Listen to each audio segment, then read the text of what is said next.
सवारीचा घेतला पावलांनी आम्हा वाळवंटी तुझी सावली गळा भेट घेण्या भीमेची निघाली तुझ्या नाव घोषात इंद्रायणी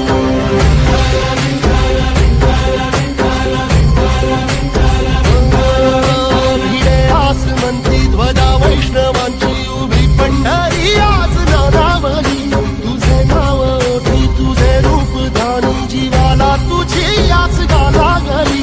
सगळी बाप साऱ्या जगाचा परी तू आम्हाला करांची